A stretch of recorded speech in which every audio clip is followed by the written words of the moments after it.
बोलो जयकारा बोल मेरे श्री गुरु महाराज की जय।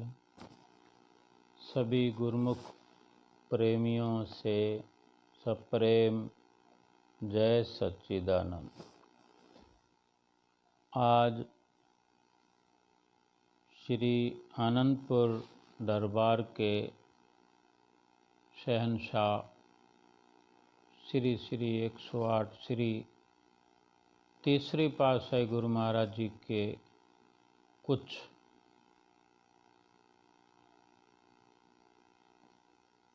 आदर्श और आप जी के शुभ विचारों के बारे में वर्णन करते हैं। प्रभु नाम का दीप जला, अंधियारा दूर हुआ, संशय का कलश फूटा, ब्रह्मचक्र चूर हुआ। सतगुरु की कृपा है, उनकी वडियाई है। आँखों में पड़ी जब से प्रभु नाम सलाई है। अज्ञान तिमिर भागा, मस्तक पर नूर हुआ, संशय का कलश फूटा, ब्रह्मचक्र चूर हुआ। गुरु शब्द ने इस दिल में जब से प्रकाश किया,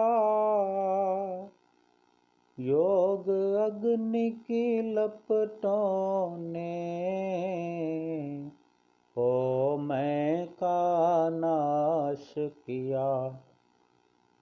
सतगुरु की कृपा से ये घट भरपूर हुआ, संशय का कलश फूटा, ब्रह्मचक्र चूर हुआ। हमारे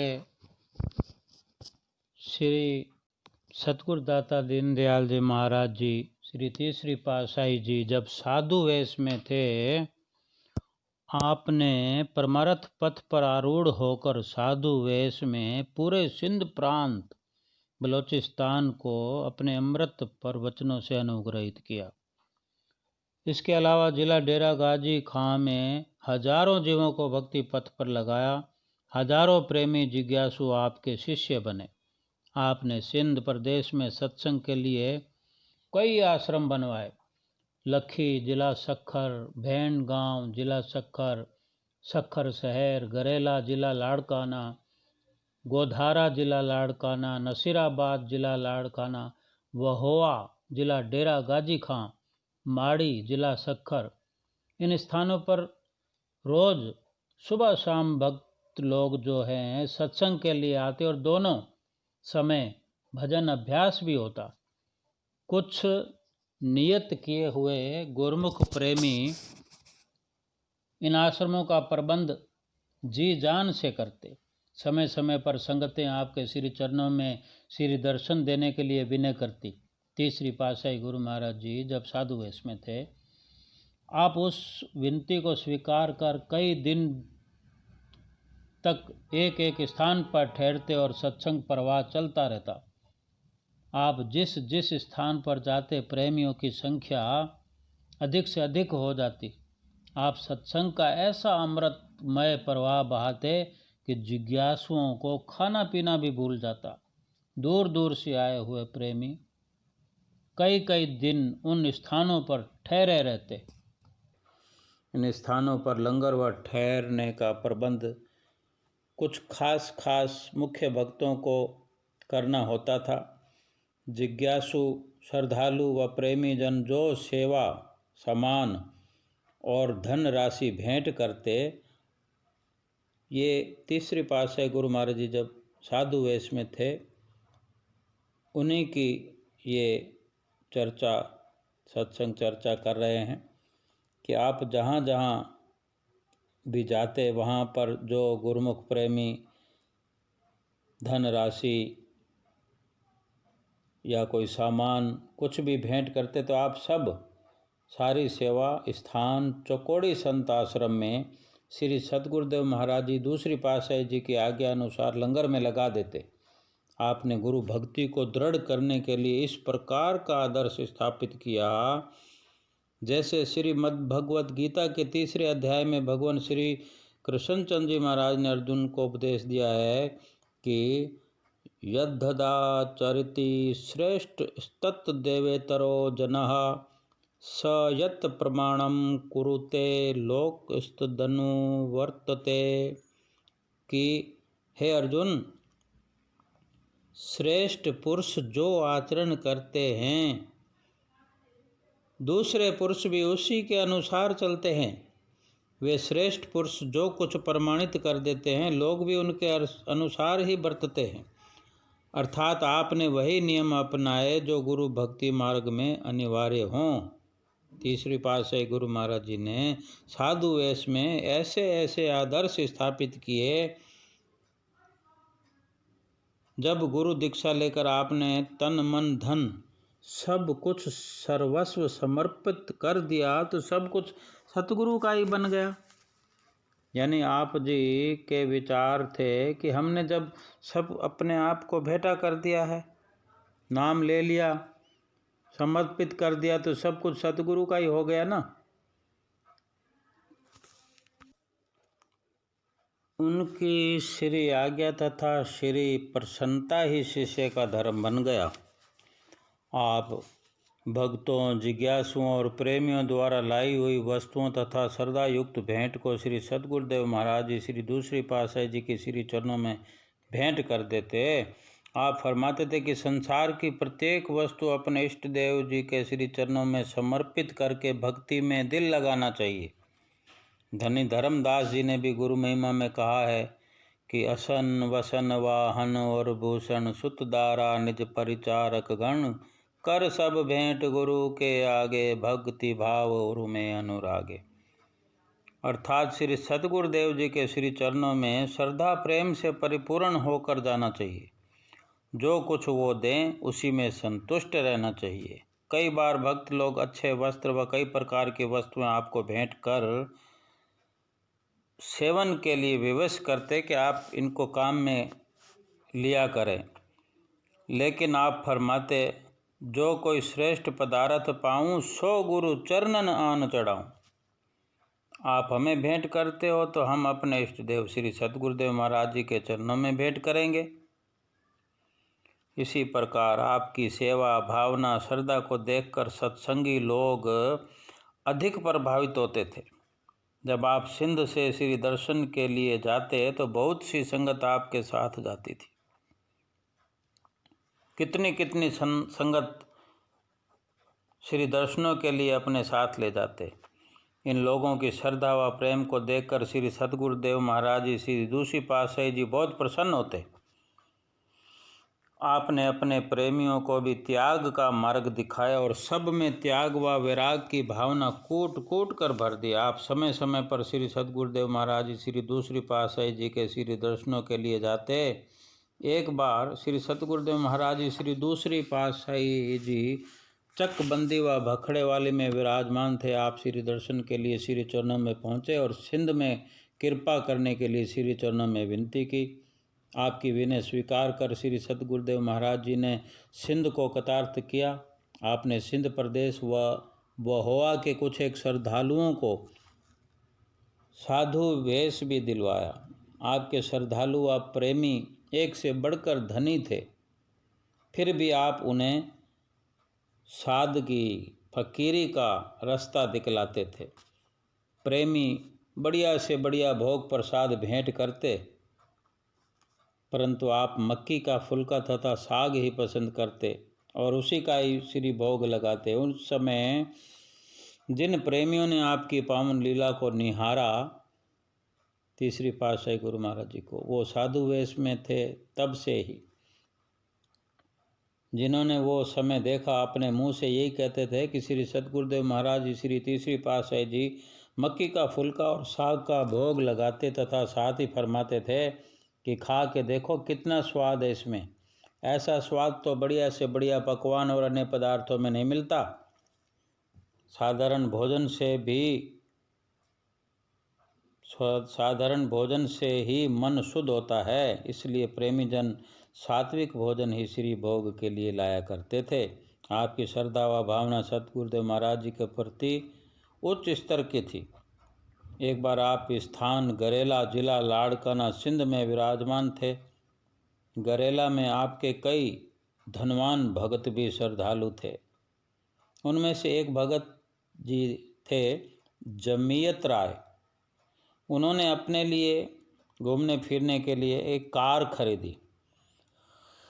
ये कितनी पुरानी बात है, 1933 की, यानी 87 साल पुरानी बात है। तब कार का जिक्र करना बहुत बड़ी बात है, बहुत बड़ी बात। लेकिन भगवान और भगवान के भक्त, उनकी लीला न्यारी है। तो शाम के समय वो भगत जी तीसरी पातशाही जब साधु वेश में थे तो वो सैर के लिए जाते, तो तीसरी पातशाही गुरु महाराज जी को भी कार पर ले जाता। आप 3-4 बार तो उसके साथ कार पर जाते रहे, फिर कुछ सोचकर कार पर जाना छोड़ दिया। भगत जमीयत राय ने, जो आपका बड़ा प्रेमी था, उसने पूछा कार पर आप क्यों नहीं जाते हैं पहले की तरह, तो आपने कुछ नहीं बताया। लेकिन उसके प्रेम से पूछने पर फिर बता दिया कि उन्होंने कहा कि हमारे श्री दूसरी पातशाही गुरु महाराज जी तो सैर के वक्त पैदल चलते हैं या घोड़े पर चढ़कर सैर करते हैं, और हम यहाँ कार में सैर करें, ये हमें शोभा नहीं देता। तो आपकी श्रद्धा व सच्चाई का उस भगत जी पर बहुत अच्छा प्रभाव पड़ा, असर पड़ा। उन्होंने कहा यदि आप आज्ञा करें तो मैं अपनी ये कार श्री दूसरी पातशाही गुरु महाराज जी के चरणों में समर्पित कर दूं, या आपकी मौज हो तो नई कार भी खरीदी जा सकती है। तो तीसरी पातशाही गुरु महाराज जी ने फरमाया साधु वेश में कि अगर भेंट करनी है तो नई वस्तु भेंट की जाए, जो एक बार भी अपने प्रयोग में ना लाई गई हो, उसको श्री चरणों में भेंट करना अधिक अच्छा होता है। आखिर में फिर आप भगत जी को उचित सलाह देकर फिर उसको साथ लेकर सिंध से लाहौर आए और वहाँ से एक डाज कंपनी की नई कार खरीदी तथा इसे वहाँ से आश्रम पगाड़ा, जिला गुजरांवाला में ले आए। ये प्रसंग मार्च 1933 का है। उस समय श्री श्री 108 श्री सतगुरुदेव जी महाराज दूसरी पातशाही जी संत आश्रम पगाड़ा, जिला गुजरांवाला में संगतों को श्री दर्शन व अमृत वचनों से निहाल करने के लिए यहाँ पधारे थे। जहाँ कार वो लेके आए, वहीं पर दूसरी पातशाही गुरु महाराज जी आए हुए थे।